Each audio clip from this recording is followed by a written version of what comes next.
Hello students, आज हम एक न्यू पॉइंट आर्टिकल नहीं था, क्वेश्चन के थ्रू उसको हमने आर्टिकल बना दिया। क्या आर्टिकल बनाया? If Z plus minus B upon Z, ध्यान से यहाँ अपॉन में जेड है, equal to A, then find maximum and minimum values of mode z where AB belongs to real number. AB belongs to real number. कुछ भी हो सकती condition. AB belongs to Z complex number है। अगर यहाँ पर कोई कॉम्प्लेक्स नंबर होता है तो डिवाइड करके उसे रियल में कन्वर्ट कर लीजिएगा, ये कंडीशन बनती है। AB belongs to real number, mod z plus minus b upon z equal to a, then find the maximum minimum value of mod z। तो कंडीशन करने का तरीका क्या? नॉर्मल वे में चलते हैं, पहले फिर एक रिजल्ट याद कराते हैं तुम्हें। z plus minus b upon z greater equal to, सब ऐसे ही करते हैं, z minus mod b upon mod z whole mod, ये क्वांटिटी ए के इक्वल है, a greater equal to mod Z minus mod b mod z. तो इसको लिख सकते हैं हम mod Z minus mod B upon mod Z less और equal to a greater equal to minus a, और दोनों साइड में मोड जेड का multiply, mod z is not equal to zero, multiply करते हैं तो आता है माइनस ए मोड जेड लेस और equal to mod Z square minus mod B less और equal to a mod z. इसके बाद दो रिलेशन बनाते हैं, एक बार तो इन दोनों को लेते हैं एक साथ और एक बार इन दोनों को एक साथ लेकर के दो रिलेशन बनते हैं। पहला रिलेशन बनता है mod Z square plus A mod Z minus mod B greater equal to zero, and देखो ध्यान से दोनों का कॉमन है, एंड दोनों में कॉमन ही लेना होगा लास्ट में जाकर के, मोड जेड स्क्वायर माइनस ए mod Z minus mod B less और इक्वल टू जीरो। पहले नॉर्मली कंडीशन यहाँ पर हमें मैक्सिमम मिनिमम दोनों वैल्यू फाइंड करनी है। हम जानते हैं mod z1 plus z2 greater equal to mod z1 minus mod z2 whole mod, और ये वैल्यू एक के इक्वल है। यहाँ पर इनइक्वलिटी का हमने यूज़ करा, ये टोटल मोड है, क्योंकि मोड का कॉन्सेप्ट होता है अगर मोड x लेस और इक्वल टू a है तो इसको लिखते हैं x इधर प्लस a और इधर माइनस है, उसी कंडीशन का यूज़ किया गया है। अब इसके बाद दोनों साइड में मोड जेड का मल्टीप्लाई करके पहले दो रिजल्ट को एक साथ लेते हैं, ये रिलेशन आता है, इन दोनों को एक साथ ये रिलेशन आता है, और जब दोनों को सोल्व करते हैं अलग अलग, दोनों में कॉमन लेते हैं तो क्या आता है, देखिए जरा ध्यान से, दोनों को अलग अलग सोल्व करते हैं और कॉमन लेने के बाद क्या फॉर्म बनती है ये बात बताता हूँ मैं। दोनों में कॉमन लेने के बाद आता है मोड जेड लेस और equal to A plus root mod A B square, A square plus 4 mod B upon 2 greater equal to minus A plus root A square plus 4 mod B upon 2, ये result बन जाता है।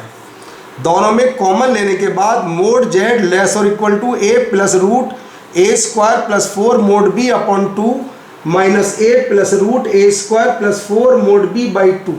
हम बोल सकते हैं hence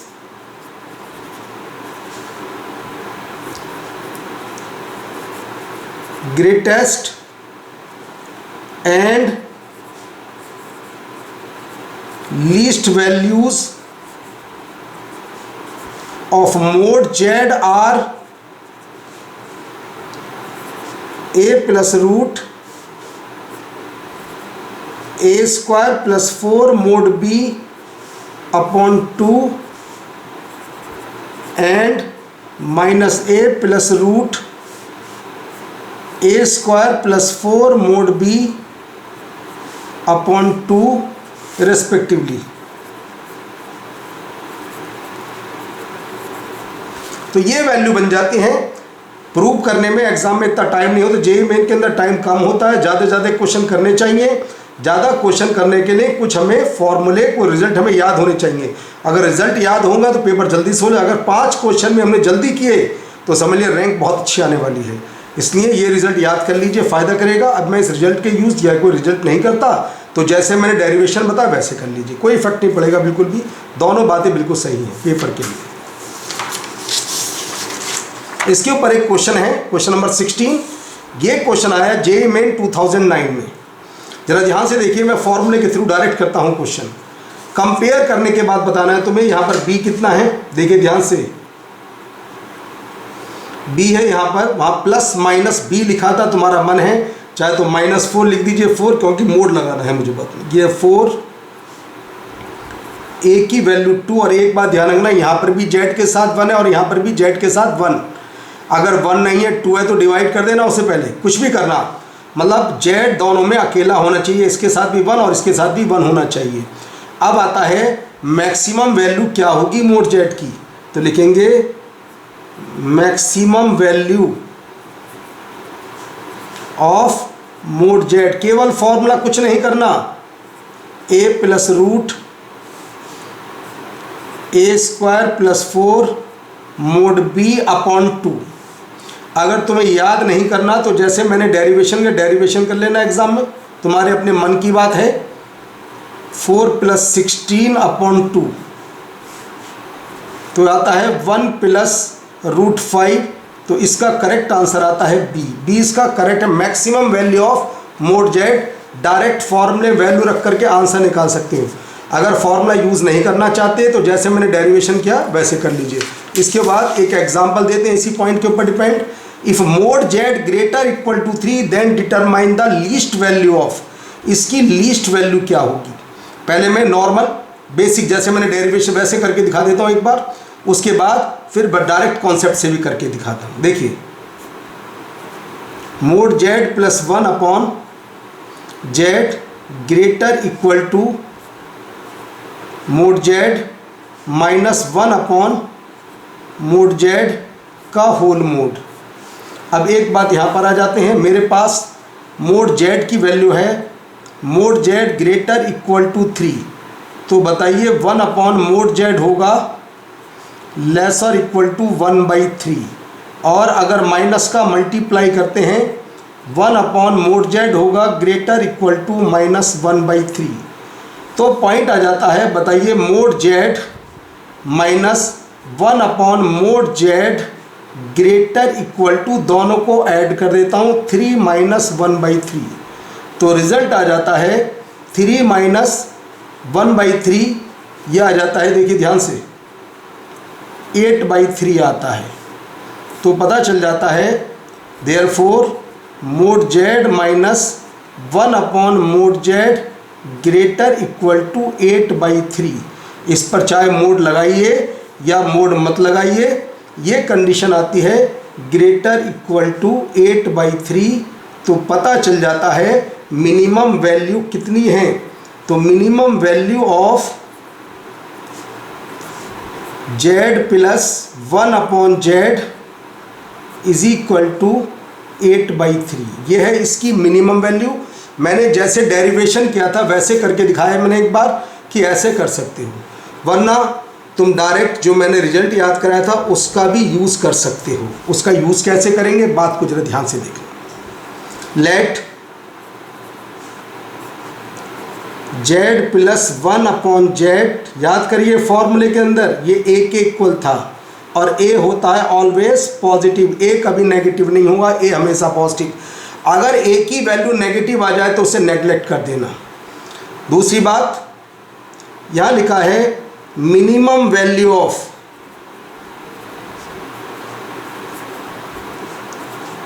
mode z is 3। Mode Z की क्योंकि ग्रेटर इक्वल टू 3, ये है मिनिमम वैल्यू 3। जो हमें वैल्यू गिवन होती है उस कंडीशन का यूज़ करते हैं। मिनिमम वैल्यू का point plus minus 3 minus A plus root A square, यहाँ पर b की वैल्यू 1 है, जरा ध्यान से देख लीजिए, 4b square upon 2। It is implies that a plus minus 6 whole square A square by 4।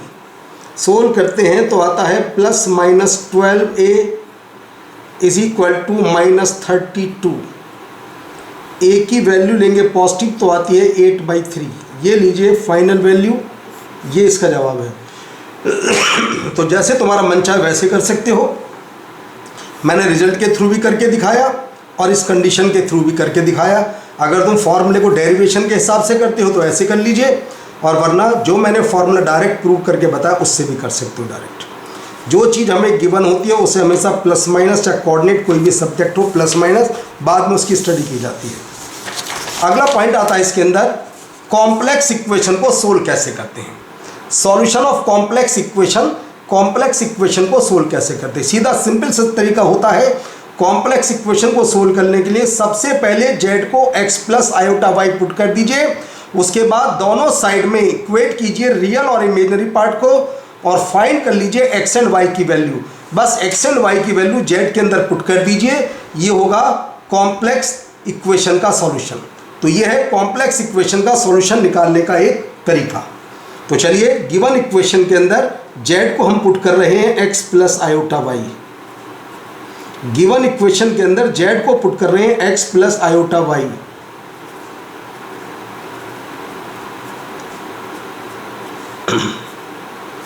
यह आता है root X square plus Y square plus X plus iota Y 3 plus iota.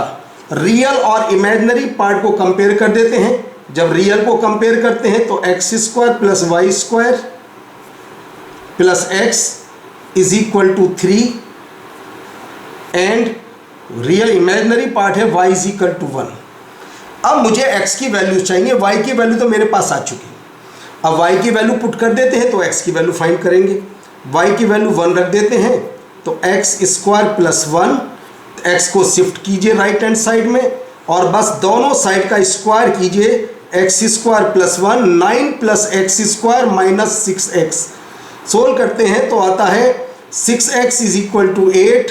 तो लीजिए x की वैल्यू आ जाती है 4/3। हमें किसकी वैल्यू चाहिए? हमारे पास x भी आ गया, हमारे पास y भी।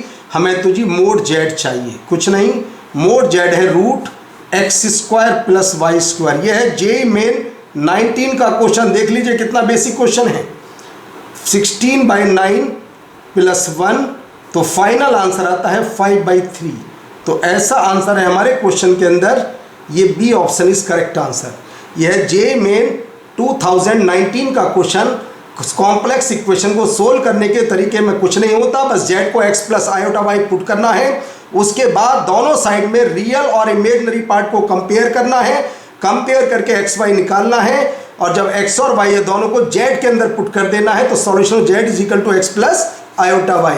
अब मैं कुछ इंपॉर्टेंट रिजल्ट बताने जा रहा हूं जो हमारे पास मॉडुलस और आर्गुमेंट के ऊपर डिपेंड कुछ रिजल्ट हैं। तो अब कंडीशन आ रही है some important results.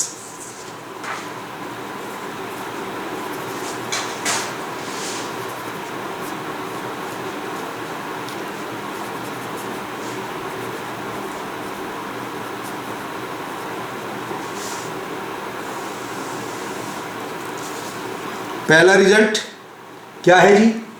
If mod z1 plus z2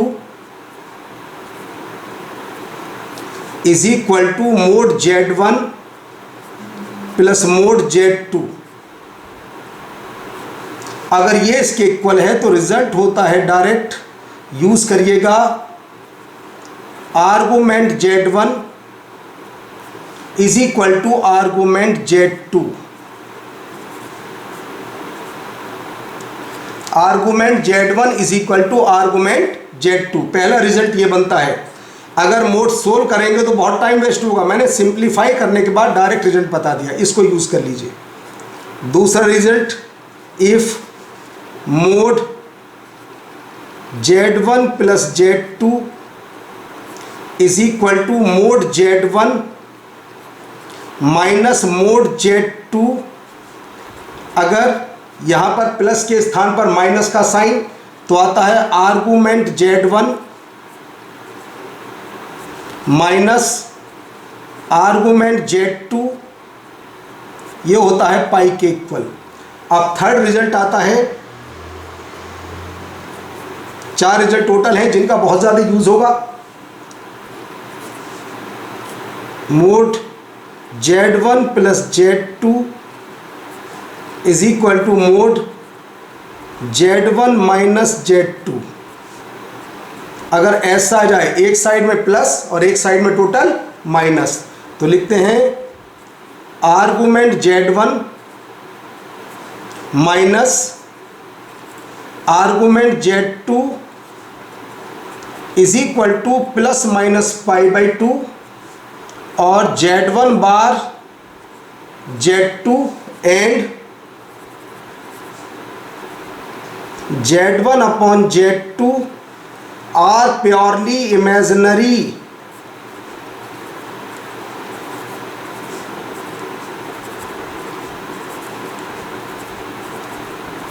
in result का कंपटीशन में बहुत ज़्यादा यूज़ होता है। और एक last fourth result, amplitude Z1। मैंने बताया था एम्पलीट्यूड का मतलब प्रिंसिपल वैल्यू को रिप्रेजेंट करता है। Amplitude Z1 minus amplitude Z2 is equal to plus minus पाई। एक बात क्लियर कर देता हूं, ये Z1 Z2 की कंडीशन क्या होती है। देखिए, Z1 अगर Z है तो Z2 होता है यहां पर माइनस Z। ये बात याद कर लीजिए। ये फॉर्मूला अप्लाई होने के लिए ये दोनों एम्पलीट्यूड के साथ, एक के साथ प्लस का नंबर, दूसरे के साथ माइनस, ये Z है तो ये होगा माइनस Z। Z1 अगर Z है तो Z2 क्या होगा, ऑलवेज माइनस Z, वरना ये कभी भी प्लस माइनस पाई नहीं आएगा। और तो मैं एक काम करता हूं, इसको लिख देता हूं, amplitude Z minus amplitude minus Z plus minus pi according as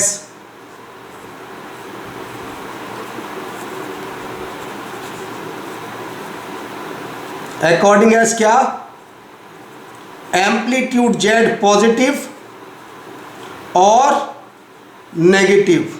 अगर एम्पलीट्यूड Z पॉजिटिव है तो यहां पर प्लस का यूज करेंगे और एम्पलीट्यूड Z नेगेटिव है तो यहां पर माइनस का। ध्यान से देखो दोनों बात, एक प्लस का Z एक माइनस का है। एग्जाम में कुछ भी आ सकता है, ऐसे याद करिएगा।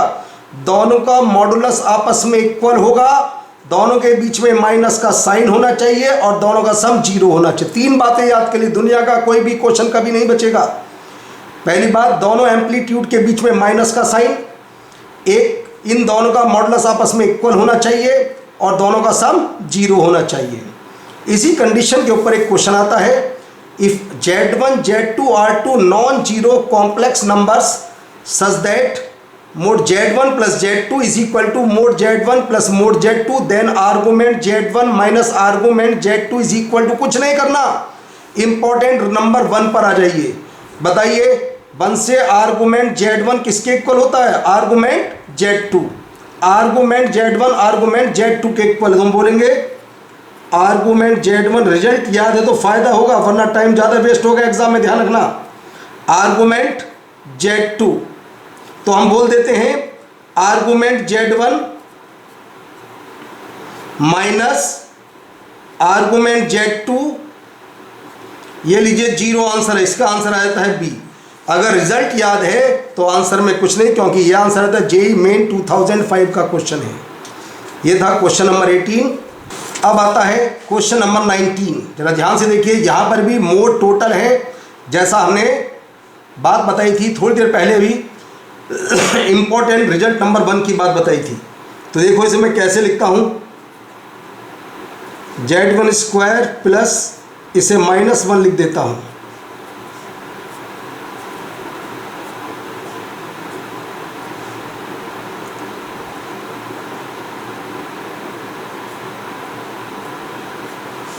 और इसको अंदर मूव करा देते हैं, इसको ऐसे लिख सकते हैं पहली प्रॉपर्टी से, Z स्क्वायर प्लस मोड -1। अब बताइए मोड, पहला result mod Z1 plus Z2 is equal to mod Z1 plus mod Z2। तो थ्योरी कहती है दोनों का आर्गुमेंट आपस में इक्वल होगा। तो argument Z square argument -1, point को आगे बढ़ाते हैं, ये होगा 2 आर्गुमेंट Z, ये हमारे पास डायरेक्ट π/2 है। तो हम बोलते हैं आर्गुमेंट Z, एक मिनट थोड़ा सर, ये पाई है, -1 पाई होता है, तो ये आता है π/2। तो बताइए जब आर्गुमेंट Z किसी का π/2 है तो इसका मतलब है कौन सी एक्सिस पर है, ये है इमेजिनरी एक्सिस पर। तो आएगा Z लाइज ऑन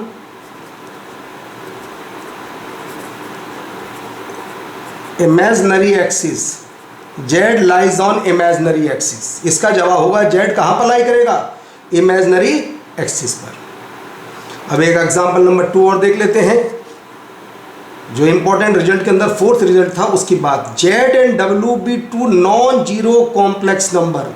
बहुत से ओमेगा बोलते हैं, मैं ओमेगा नहीं बोलूँगा, जब तक ये क्यूब रूट ऑफ यूनिटी नहीं है तब तक मैं इसे ओमेगा नहीं W बोलूँगा।